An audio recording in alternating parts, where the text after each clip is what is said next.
Tens o dom de ouvir segredos, mesmo se me calo. E se falo, me escutas, queres compreender. Se pela força da distância tu te ausentas, pelo poder que há na saudade voltarás. Quando a solidão doeu em mim, quando eu não soube compreender a vida, quando os meus olhos não podiam ver, tua mão segura me ajudou a andar. Quando eu não tinha mais amor no peito, teu amor me ajudou a amar. Quando os meus sonhos vi desmoronar, me trouxeste outros pra recomeçar. Quando me esqueci que era alguém na vida, teu amor veio me relembrar. E Deus me ama, que eu não estou só. Que Deus cuida de mim quando fala pela tua voz e me diz coragem. E Deus me ama, que eu não estou só. Que Deus cuida de mim quando fala pela tua voz e me diz coragem. Só vocês, bem bonito, quero ouvir. Que Deus me ama,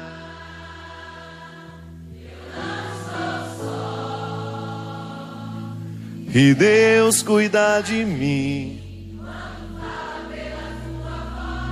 e me diz coragem. Que Deus me ama, eu não estou só. Que Deus cuida de mim quando fala pela tua voz e me diz coragem.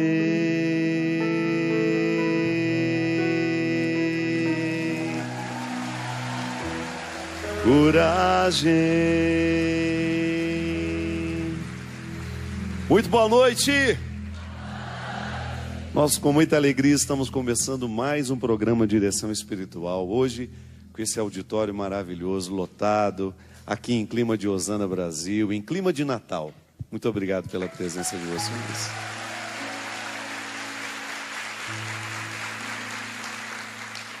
Você sabe que o maior desafio de manter viva a chama da conversão é que nós precisamos de ambiência. Sabe o que é ambiência? É uma palavra que você já deve ter escutado muito. Mas eu gostaria que você compreendesse hoje de maneira muito simples. Ambiência é tudo aquilo que envolve uma situação.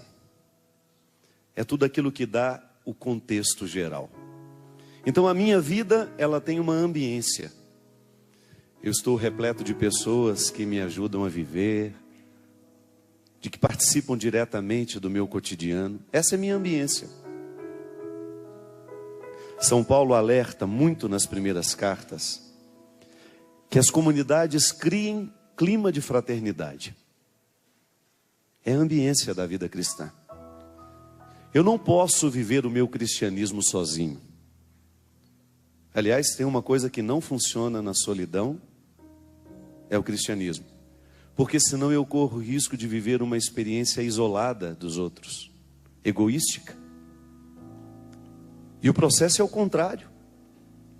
É claro que a vida cristã vai me pedir solidão, introspecção, olhar para dentro, mas naturalmente eu me converto para fora depois. Eu não posso viver com qualidade o meu cristianismo se eu me aprisiono em mim, nas minhas necessidades. Eu vou para fora. E é quando eu vou para fora que eu começo a criar a ambiência em que eu contextualizo o meu cristianismo. Por isso, minha gente, Você já me escutou falar muitas vezes disso. Que se nós quisermos viver um cristianismo coerente, nós precisamos olhar bem quais são as pessoas e quais são as situações, as circunstâncias que criam a ambiência da nossa vida. Gosto de dizer que nós precisamos prestar muita atenção em quem tem autoridade afetiva sobre nós. A quem nós damos o direito de influenciar os nossos sentimentos, de influenciar os nossos pensamentos, com quem nós fazemos parceria ao longo da vida. Porque quando eu penso no cristianismo, e essa noite de Natal que nós estamos prestes a festejar, o que significa celebrar a chegada de Deus entre nós na figura de um menino? O mistério da encarnação, ele é um convite a encarnar na minha vida e da vida de Jesus. Quando eu olho para a manjedoura, eu estou olhando para um menino que precisa crescer em mim, ser educado em mim, viver em mim, falar através de mim, andar através dos meus passos, pensar e falar ao mundo através da minha inteligência e da minha voz. Isso é cristianismo. Isso é o mistério da encarnação. Eu particularmente me sinto muito comovido toda vez que eu vou a Israel, e que depois que estou naquele território e começo a andar pelos lugares que foram importantes na vida de Jesus, quando eu chego em Nazaré, lá onde você tem aquela frase: aqui o verbo se fez carne. Celebrar a Eucaristia naquela igreja, para mim é de uma responsabilidade imensa, porque é como se Deus me colocasse no centro da pregação, que eu preciso fazer diariamente, para ser coerente com o evangelho que eu creio. O cristianismo, ele só poderá convencer o mundo à medida em que nós formos o templo do Verbo encarnado. Então, celebrar o Natal não é outra coisa senão celebrar a vida do menino em nós. Sabe, eu receber esse menino e criar a ambiência para que ele cresça em mim. Você que é mãe, você que é pai, vocês sabem muito bem do quanto vocês zelam pela ambiência dos filhos de vocês. Quantas pessoas influenciam, além de vocês? Vocês ficam de olho no que eles veem na internet, não é assim que funciona? Ficam de olho com quem eles estão andando. Ficam de olho o que ele está lendo, se é que lê, né? Ultimamente nós estamos tão tecnológicos que se você vê uma pessoa com um livro na mão, é como se você estivesse vendo uma cena do século XVIII. Você fica preocupado com a ambiência do seu filho. Você não quer que as pessoas que não têm amor por ele venham influenciar a vida dele. Por isso vocês fazem de tudo para que eles tenham bons amigos, para que eles sejam amigos de pessoas de bem, pessoas bem orientadas, bem intencionadas. Por isso que vocês cercam de tudo para que os traficantes não tenham acesso aos desejos dos seus filhos. Isso é amor. Proteger na hora que ele precisa ser protegido. Se eu preciso fazer isso com o meu filho, eu também não posso esquecer de fazer isso comigo. Se eu quiser que esse menino cresça em mim, se eu quiser que Jesus de fato floresça na minha vida, eu tenho que criar a ambiência favorável para o desenvolvimento deste cristianismo. É por isso que eu preciso prestar atenção em tudo aquilo que me influencia, em tudo aquilo que tem um poder sobre mim. Aqui no meu pensamento, quem são as pessoas que influenciam o meu jeito de pensar? Aqui nos meus sentimentos, quem são as pessoas que influenciam o meu jeito de sentir? Isso é refletir o Natal, minha gente. É refletir a oportunidade que eu tenho de dizer a Deus que a partir dessa noite está ainda mais clara a minha compreensão do que significa ser um cristão no mundo. Já que o mistério da encarnação é o ponto de partida e ao mesmo tempo, como nos diz a teologia, é o ponto alto da revelação divina. Deus quis estar entre nós. Deus quis assumir a carne humana, os sabores humanos. Deus andou pelo mundo, chorou, sofreu. E hoje eu tenho a oportunidade de receber esse mesmo Deus em mim, de maneira mística, espiritual, absolutamente nova, uma maneira absolutamente nova, que é a ressurreição de Jesus que nos dá. Você é o templo onde o menino é colocado. Sabe, eu sei que muitas vezes a gente se sente indignos. A coisa mais fácil que tem é você educar uma pessoa do ponto de vista religioso a partir da culpa. Uma pessoa que se sente sempre culpada, ela vai o tempo todo desprezar-se. Ela nunca vai trabalhar com a possibilidade de que Deus quer de fato uma coisa séria com ela. Porque ela se sente a última da fila. Ela sente a pior das piores dos piores. Eu sempre digo que tem dois tipos de vaidade. São dois tipos altamente destruidores da vida humana, que é aquele que se sente o melhor e é aquele que se sente o pior. O que se sente pior é também vaidoso. Uma vaidade às avessas, mas é. Também lá, quando você tem a oportunidade de visitar Belém, não aquela igreja onde o povo bate porque a vassoura passa no lado do outro, que o povo briga com maior facilidade. Lá não, lá não me causa nada. Mas quando eu vou para o campo dos pastores, o lugar onde estão as grutas, não sei se é aquela que Jesus nasceu, não me importa, só sei que é naquela geografia, é um lugar parecido. Uma das missas mais bonitas que eu pude presidir na minha vida foi dentro de uma gruta daquela. Sabe por quê? Ela não tem o encanto das catedrais. Ela não tem enfeites. É a crueza, é a pobreza, é a simplicidade. É o que há de mais original no cristianismo. A pedra, a simplicidade, o despojamento. Tão difícil para nós. Quando eu entro naquelas grutas, quando eu vejo aquela simplicidade, eu penso, é aqui que Deus escolheu morar. Deus entrou pelo mundo aqui. Ele não entrou num lugar sofisticado. Ele entrou entre os animais. Ele não teve um berço maravilhoso para colocar o seu filho, não. Ele teve um berço improvisado, que era justamente onde os animais comiam. Por isso chama-se manjedoura. Mangiare, comer. E você pensa no significado da Eucaristia. É também a comida, não é verdade? Quando Jesus diz que eu sou o seu alimento, quando ele fala isso para os discípulos, ele está voltando ao seu nascimento. Tomai e comei todos vós, isto é o meu corpo. Aí quando eu olho aquela simplicidade toda, aquele despojamento, eu fico pensando em nós. Também, grutas imperfeitas, lugares que não são sofisticados, simplicidade, pecado, tudo aquilo que nos machuca. Aí eu me sinto parte dessa história. Olho para aquela gruta e me reconheço nela.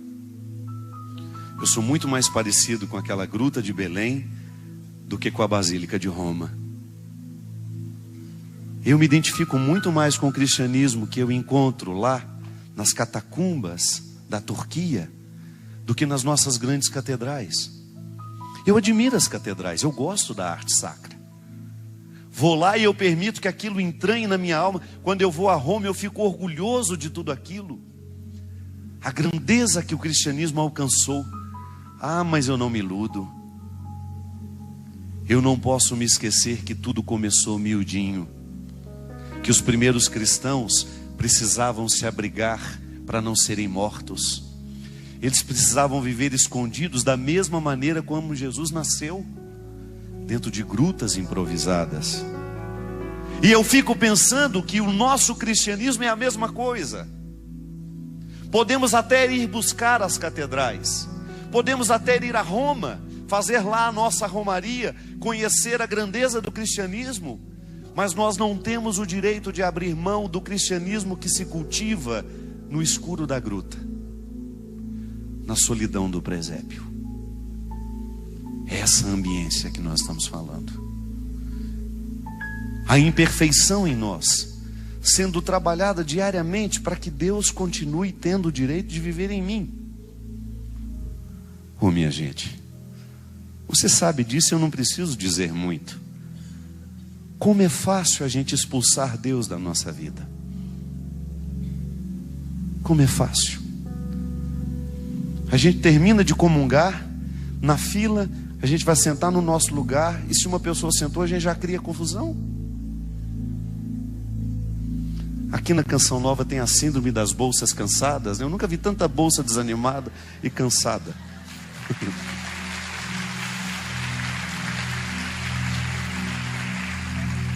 Pessoa quer sentar no primeiro lugar, vai lá às 7 da manhã, põe uma bolsa lá.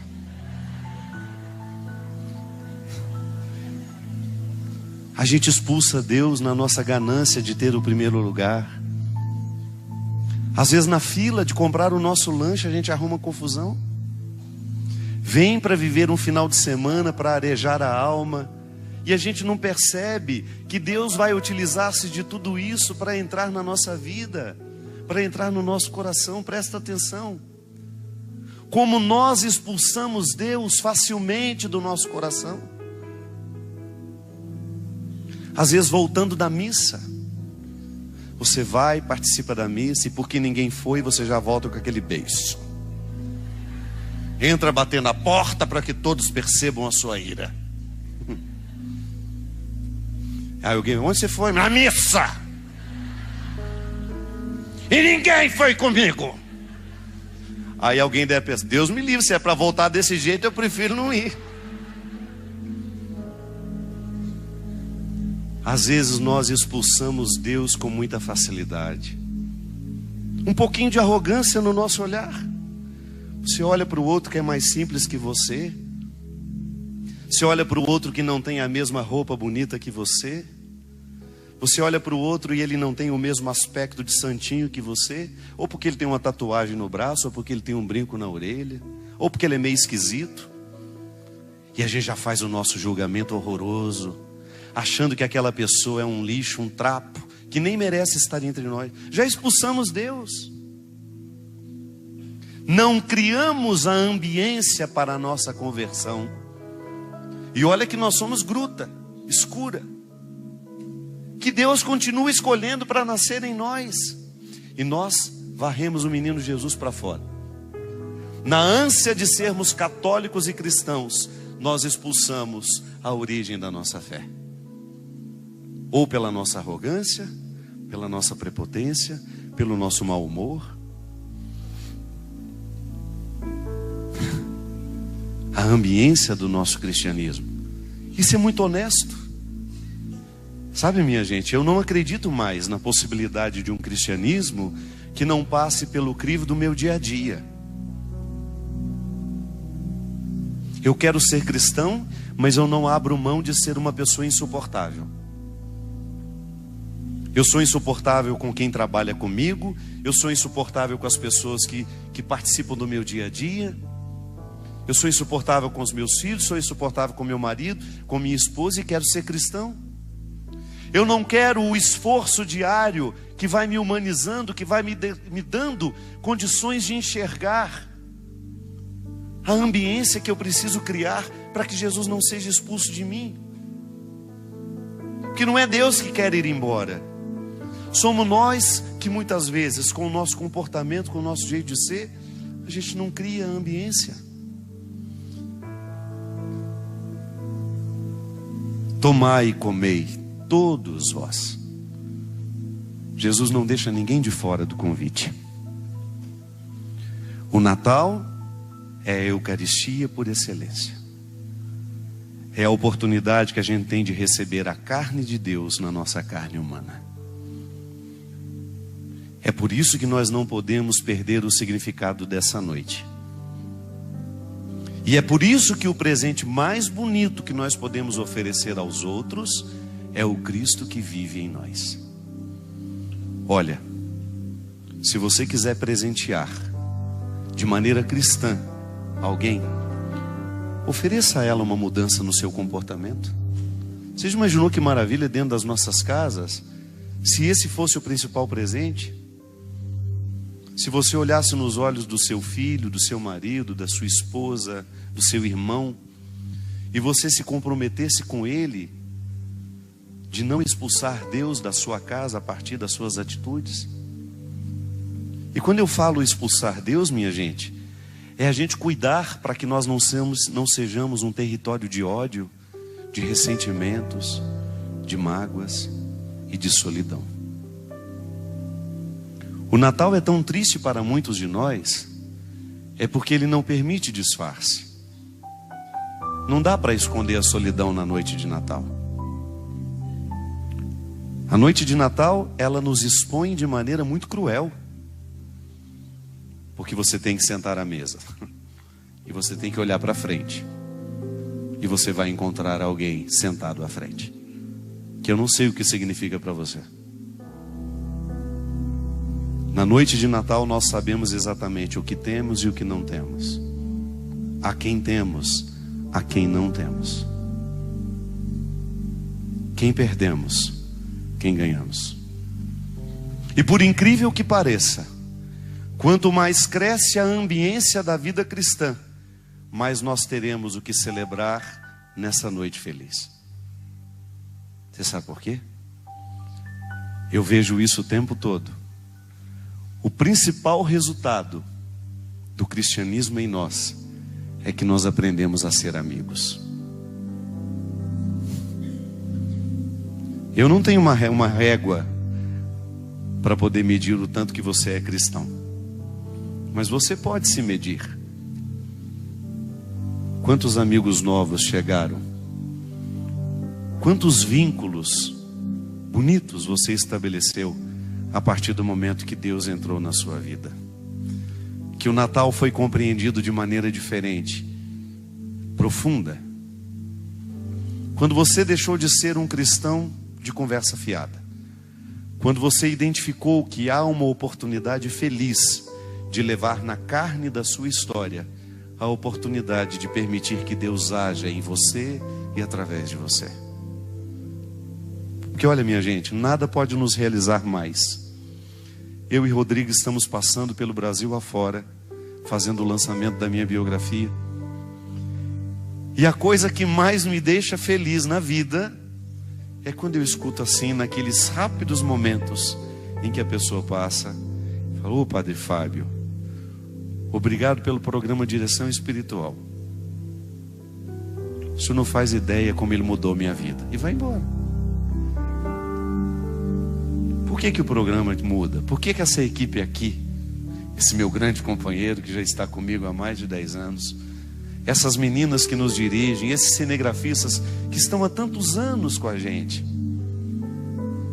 nós estamos aqui, não temos a menor ideia do que Deus está fazendo através de nós na vida dos que nos assistem.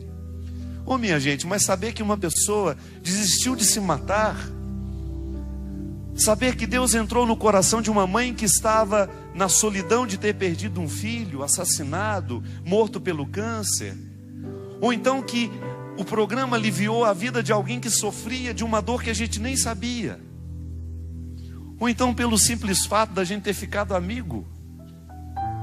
Nunca estive na sua casa, nunca me sentei à mesa com você, mas você me trata com tanta intimidade que é como se nós já fôssemos amigos há muito tempo. Isso é o melhor resultado, sabe? Perceber que Deus tornou a vida de uma pessoa melhor por causa da vida que você vive, por causa da escolha que você fez. Aí você pode dizer para mim: ah, Padre Fábio, isso é um privilégio do senhor que é padre. Não, eu vejo médicos ouvindo os mesmos testemunhos, eu vejo advogados, dentistas, vendedores. Ah, você não faz ideia dos milagres que você pode causar na vida de uma pessoa. Sabe aquela fala de Jesus? Prestem atenção nos milagres que eu faço e vocês poderão fazer coisas ainda maiores. Lembra que Jesus falou isso para os seus amigos? Ele falou isso para você também. Eu não sei quantos seguidores você tem no Twitter. Só 20, padre, não tem problema. O que você escreve ali pode repercutir na vida de 20 pessoas. Isso é muito, gente. A palavra que você escolhe escrever ali poderá repercutir na vida de 20 pessoas. Ah, mas no Facebook eu tenho 5.000 amigos. Pois é. O que você escreve, o que você escolhe postar ali, o que você escolhe reproduzir, pense nisso. Expõe o seu cristianismo. Expõe o seu desejo de tornar-se um sinalzinho de luz no meio de tantas trevas, de tanta gente falando mal, de tanta gente provocando o mal através da palavra que escreve, de tanta gente fomentando a maldade, a fofoca, de tanta gente fazendo mal ao mundo, porque resolveu expulsar Deus daquele post que fez, porque não optou pelo Natal. O que é o Natal? Nascer, crescer, cuidar. Eu tenho a oportunidade diária de criar a ambiência do meu cristianismo e do outro, porque é assim que acontece. Volta ao início desse programa. Nós jamais poderemos ser cristãos sozinhos. Eu não tenho como largar você para trás mais. Como dizia o poeta Drummond de Andrade, não nos afastemos muito. Vamos de mãos dadas. Vamos iluminar esse mundo com as nossas convicções. Vamos tornar o mundo mais belo a partir dos nossos posts, das nossas palavras, das nossas atitudes. Vamos dizer a Deus que em nós Ele tem a oportunidade de encarnar-se. Eu quero ser a carne por onde Deus anda. Eu quero ter a oportunidade de fazer o mesmo que Jesus fez. Olhar para o lado e perceber os que estão precisando de mim, ainda que eles sejam estranhos, esquisitos, ainda que eu não saiba muito bem o que eu posso fazer, mas eu não quero negar a oportunidade de criar a ambiência cristã que você precisa para viver a sua vida, seja distante ou seja perto. Com aqueles que trabalham comigo, eles são responsáveis pela minha ambiência cristã, eu sou responsável pela deles. Nós deveríamos ser os sentinelas uns dos outros, de criar as condições para que Deus não seja expulso da nossa vida, através das nossas atitudes. Toda vez que eu sentir que o ódio está prevalecendo, eu quero ir lá intervir. Pode ser diferente, sem arrogâncias, sem arrogâncias. A oportunidade de entrar na vida do outro e dizer: coragem. Quando a solidão, quando o meu passado não passa, eu ter a oportunidade de receber esse apoio e de fazer o mesmo pelo outro. Quando a solidão doeu em mim, quando o meu passado não passou por mim, quando eu não soube compreender a vida, tu vieste compreender por mim. Quando os meus olhos não podiam ver, tua mão segura me ajudou a andar. Deus cuida de mim, à sombra das suas asas. Deus cuida de mim, eu amo a sua casa e não ando sozinho, não estou sozinho, pois sei, Deus cuida de mim. Deus cuida de mim. À sombra das suas asas, Deus cuida de mim. Eu amo a sua casa e não ando sozinho, não estou sozinho, pois sei, Deus cuida de mim. Mais uma vez, bem bonito. Eu preciso aprender um pouco aqui, eu preciso aprender um pouco ali, eu preciso aprender mais de Deus, porque Ele é quem cuida de mim. Se uma porta se fecha aqui, outras portas se abrem ali. Eu preciso aprender mais de Deus, porque Ele é quem cuida de mim. Deus cuida de mim. Deus cuida de mim. À sombra das suas asas, Deus cuida de mim. Eu amo a sua casa e não ando sozinho, não estou sozinho, pois sei, Deus cuida de mim. Deus cuida de mim. À sombra das suas asas, Deus cuida de mim. Eu amo a sua casa e não ando sozinho, não estou sozinho, pois sei, Deus. Quando eu falava para vocês que essa encarnação do Verbo em nós, ela nos coloca dentro de um caminho de sabedoria. Eu particularmente gosto de identificar, o tempo todo, pessoas inteligentes e pessoas sábias. É uma diferença muito sutil. Existem pessoas que são muito inteligentes, mas que falta sabedoria. E existem pessoas que nem são tão inteligentes assim, e que são tão sábias. A sabedoria parece que é um caminho muito diferente da inteligência. É possível ser os dois. Quantas vezes na minha vida eu encontrei pessoas altamente inteligentes, mas altamente sábias. Mas não ficaram sábias estudando, não. Sabedoria veio por outras vias.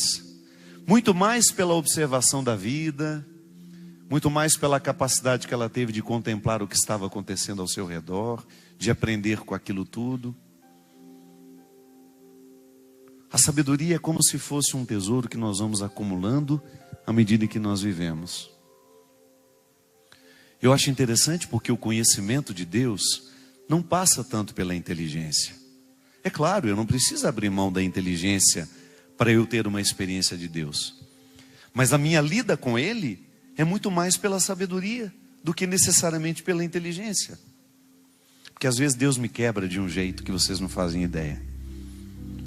Não tem sentido nem faz razão. Está ali diante de mim. E eu preciso viver. Eu preciso viver. Às vezes não tenho tempo nem de lavar o rosto. Eu preciso viver. É a sabedoria que me sustenta naquela hora. Quantas pessoas precisando enfrentar as suas tragédias pessoais, a inteligência não ajuda, só a sabedoria.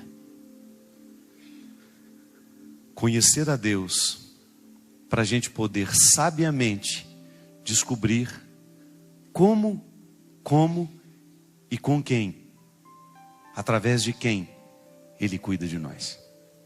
Ele nos protege. Aí você descobre que o sim de Deus vem muitas vezes através de negativas da própria vida. Você queria tanto, você se empenhou tanto, você insistiu tanto, mas não era para você. Não era.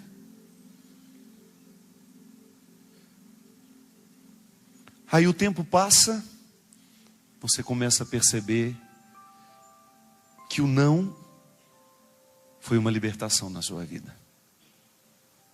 Até mesmo em relacionamentos, minha gente. Você pode observar que quando nós insistimos demais numa pessoa, numa determinada situação existencial, nós costumamos errar. Aí o tempo vai mostrando que aquilo não foi perda alguma.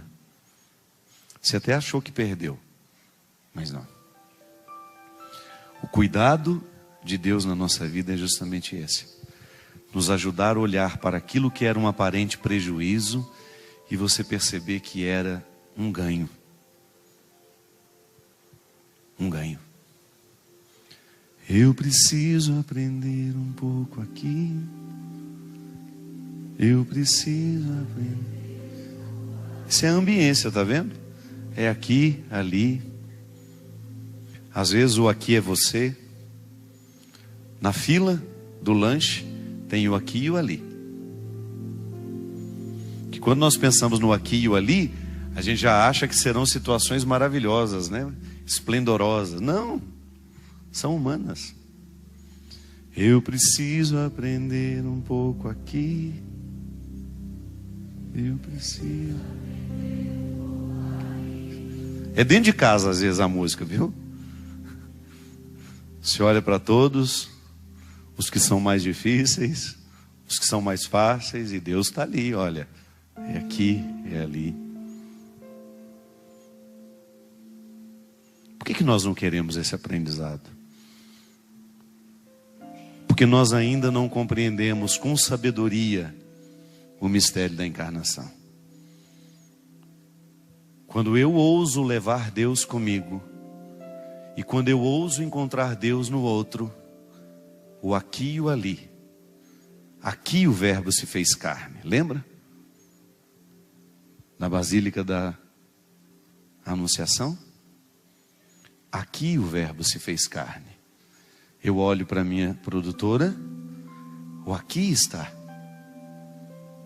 Não tem diferença. Ou eu vou dizer que um lugar é mais sagrado que uma pessoa. Então eu não entendi o significado do Natal. O meu aqui é você. O meu ali é você também. Dentro de casa, o lugar da nossa conversão. Eu preciso aprender um pouco aqui. Eu preciso aprender um pouco ali. Eu preciso aprender mais de Deus. Não tem escola para isso não, viu? Ah, eu vou entrar numa escola para ficar humilde. Tem não, minha filha. A escola da humildade é a sua vida. Ah, mas com essas pessoas? É, com elas. Esse chá de poejo que às vezes a gente tem do nosso lado. Pessoas chá de poejo, vocês conhecem? Chá de poejo é um dos piores chás, mais intragável que existe na face da terra. E às vezes Deus nos vem aqui. O aqui de Deus às vezes é um chá de poejo que você não suporta nem olhar na cara. Eu preciso aprender um pouco aqui. Ô Senhor, não pode ser o aqui do lado? Não, é ali. É onde você tem mais dificuldade. Por isso que eu tenho tanto respeito pelas minhas antipatias. Eu faço de tudo para quebrá-las. Quem está do meu lado sabe disso. Porque eu tenho uma facilidade de quebrar. Por que eu não vou investir nisso? Por que eu vou levar a pior impressão da pessoa? Pode ser que Deus tenha me levado àquele lugar para encontrar aquela pessoa. Às vezes eu saía de casa achando que Deus tinha me levado para evangelizar aquele monte de gente na praça. Uma vez me aconteceu um fato que nunca mais me esqueço. Eu fui no interior do Paraná, que eu tinha que viajar 3 horas para chegar até Curitiba para pegar o avião. Tinha feito um show na praça, lindo. Me lembro, era uma festa de aniversário da cidade. Aquela praça lotada. Quando terminou, fui ao hotel, tomei um banho. Naquela época eu nem viajava com assessores, viajava sozinho. Tinha ninguém comigo. Chegava, encontrava a banda lá, cantava e vira embora. Porque no outro dia às vezes dava aula aqui no conventinho. Uma vida corrida. Entrei no hotel, tomei banho. Feliz da vida, jantei. Falei assim, agora eu vou dormir umas 3 horas até chegar em Curitiba, né? No outro dia, cedinho, amanhecendo, pegar o voo, vamos embora. Missão cumprida, eu pensei. Tomando aquele banho com aquela sensação de missão cumprida. Aí tudo bem. Entrei dentro do carro que me levaria. Já me acomodei no banco de trás, né? Já tirei o sapato, estiquei, pus uma bolsa que eu tinha para encostar a cabeça. Aí deitei, o rapaz só virou e falou assim: ô Padre Fábio. Eu falei assim, vai perguntar alguma coisa referente à viagem, né? Quer que vai correndo, quer que vai devagar? Eu não estou nem acreditando que eu vou levar o senhor. Quando a pessoa já fala assim, já dá aquele frio na espinha que vai subindo. Eu falei, padre, o meu sonho era contar a minha história para o senhor. Eu falei, Sagrada Família, eu não mereço isso não. Porque quando a pessoa fala que precisa contar a história para você, eu já imagino que ela vai levar os 30 dias. É mesmo, rapaz? E aí, minha gente, me subiu uma antipatia. Uma vontade de reivindicar o meu direito, sabe? Pelo amor de Deus, eu acabei de cumprir a minha missão. Aí, minha gente, sem que eu desse a ele permissão, ele começou. E os 5 primeiros minutos eu ficava ali, eu vou parar ele no meio. Eu não sou obrigado. Quando de repente, como se estivesse deitado ao meu lado, o mestre que eu tanto admiro, que não pode ser teórico em mim, como se ele dissesse para mim: escuta, desarme-se, escute. E esse rapaz começou a contar uma história, gente, tão triste, tão triste. Aí eu sentei, comecei a prestar atenção nele. E ele dirigindo, contando a história, as lágrimas descendo calmamente pelo rosto, até o momento em que ele começou a dizer da minha participação naquela história. Onde foi que Deus me enfiou na ambiência da vida cristã dele? Um moço que estava perdido nas drogas, que já não tinha mais o significado da vida, que já estava perdendo toda a família dele, a esposa e os 2 filhos, por causa da cocaína. E uma vez ele assistindo uma pregação aqui, não sei qual foi mais, como se Deus tivesse entrado na casa dele e criado uma ambiência para a conversão dele. Não fui eu que converti aquele rapaz. Eu apenas despertei aquele rapaz do sono, da letargia em que ele estava. Para finalizar a história aqui, ele terminou de me contar a história quando nós estávamos chegando em Curitiba.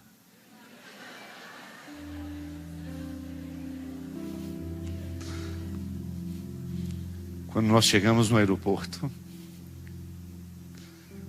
ele abriu a porta do quarto, do carro, me abraçou, me agradeceu por ter escutado. E eu muito emocionado com tudo aquilo que tinha ouvido.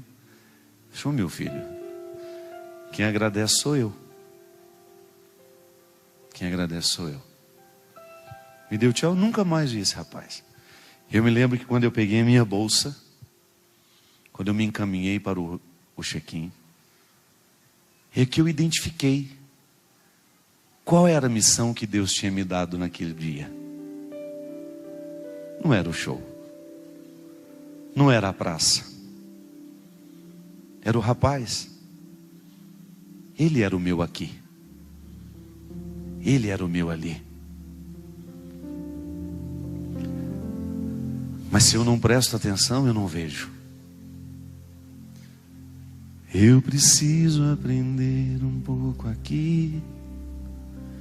Eu preciso aprender um pouco ali.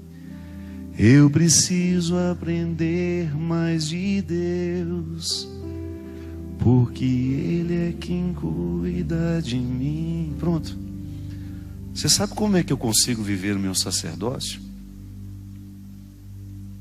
Porque Deus cuida de mim através dessas pessoas. Cada vez que eu penso em fazer uma merda, com perdão da palavra, eu me lembro de você. Cada vez que a vida me escancara as portas para uma traição de tudo aquilo que eu posso ser, eu me lembro dos aquis, dos alis, que Deus tem me dado a oportunidade de ser. Deus cuida de mim assim, de vez em quando me dando a oportunidade de ouvir as histórias que acontecem pelos bastidores, as pessoas que são colocadas diante de Deus através do meu ministério. Isso é precioso demais, minha gente. Deus cuida de mim, à sombra das suas asas. Deus cuida de mim. Eu amo a sua casa e não ando sozinho. Não estou sozinho, pois sei. Deus cuida de mim. Agora eu vou dizer uma coisa. Não é diferente com você, é? Seja sincero. Pode ser que numa instância menor, mas eu sei que muitos observam a sua maneira de ser cristã. Muitos prestam atenção. E a credibilidade do Evangelho depende de você. Lá no meio onde você está. Com as pessoas com quem você está diretamente ligado. Se tu fizeres o mal, Deus ficará desmoralizado em ti. Por ti. Se eu sou ingrato, se eu sou injusto, se eu sou mentiroso, eu estou negando o Natal que há em mim. Eu estou varrendo Deus na minha vida.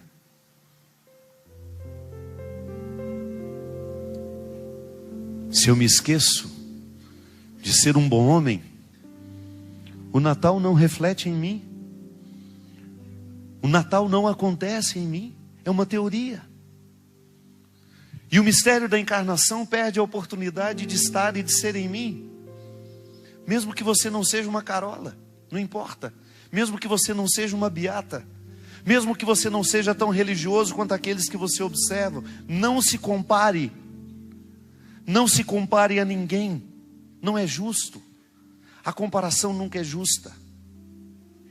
Agora, tenha a coragem de identificar o quanto você pode levar Deus pelo mundo através de você. Não abra mão disso. Não abra mão de tornar melhor o espaço que você frequenta. Não abra mão de ouvir as histórias que poderão, quem sabe, colocar você numa linha de frente assim, com a oportunidade de ajudar uma pessoa a ficar melhor, mais leve. Eu tenho dito isso muito, minha gente. Quantas pessoas podem ser curadas através de uma palavra que a gente diz para elas? Quantas pessoas podem ser curadas por uma palavra que a gente envia pelo celular? Um pedido de perdão, uma reconciliação. Isso é Natal. Pode ser todo dia. Tornar a noite feliz é isso. Eu assumir o meu compromisso de levar a luz onde as trevas estão prevalecendo. Volto a dizer, o nosso mundo está marcado pela crueldade, pela maldade. Nós vemos isso o tempo todo e nós precisamos barrar essas forças. Tanta coisa boa nós podemos fazer. Podemos ser o aqui e o ali de alguém. E podemos ver o nosso aqui e ali em muitos entre nós. E aí Deus vai cuidar de você assim, com o simples fato de você estar responsabilizado. Eu vejo isso muito em paz. Eu tenho um filho. A partir de hoje eu começo a viver melhor por causa do meu filho. É Deus cuidando de mim. Eu assumi um relacionamento. E a partir daquele relacionamento que eu assumi, eu mudei a minha vida. Deus está cuidando de mim através da boa mudança que eu fiz. É por isso que as nossas casas devem ser a tenda do cuidado, onde a gente se protege até com o alimento que a gente oferece para um filho. A nossa conversão passa por todos os lugares. Vamos viver mais saudável? Vamos. Por quê? Porque a gente se cuida. Quando eu ensino, quando eu educo, quando eu quebro no outro o poder da ignorância, eu estou expressando o cuidado que Deus tem em mim e a consciência que eu tenho de cuidar por onde eu vou. A noite do Natal, essa que acontece na gruta, na simplicidade, no despojamento, não nas catedrais. É no despojamento, é na simplicidade, nos bastidores. Deus cuida de mim, à sombra das suas asas. Deus cuida de mim. Eu amo a sua casa e não ando sozinho. Não estou sozinho, pois sei. Deus cuida de mim. Deus cuida de mim, à sombra das suas asas. Deus cuida de mim. Eu amo a sua casa e não ando sozinho. Por que não vai sozinho? Porque não existe cristianismo sem ambiência. Repita comigo. Não existe cristianismo sem ambiência. A ambiência é o aqui e o ali que você encontra nas pessoas. São os amigos que a vida lhe deu, são os amores que você ama, são os chás de poejos que passam pelo seu caminho, que às vezes derrama uma boa dose no seu colo. Esse é seu Natal. Esse é seu presente de Natal. A ambiência cristã.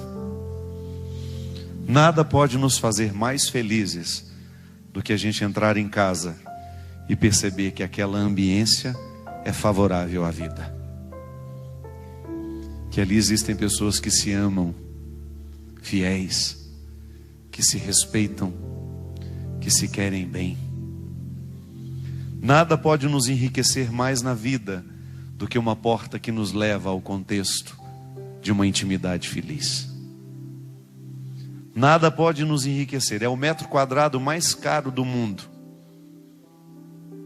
É o nosso aqui, é o nosso ali. É aquele que nos põe ao lado das pessoas que nós amamos. Feliz Natal para vocês. Feliz Natal para todos nós. Feliz Natal, meu povo querido. Fique em pé para cantar comigo, para a gente terminar bem bonito. Eu preciso aprender. Eu preciso aprender. Então põe a mão no aqui. Eu preciso aprender um pouco ali. Eu preciso aprender mais de Deus, porque Ele é quem cuida de mim.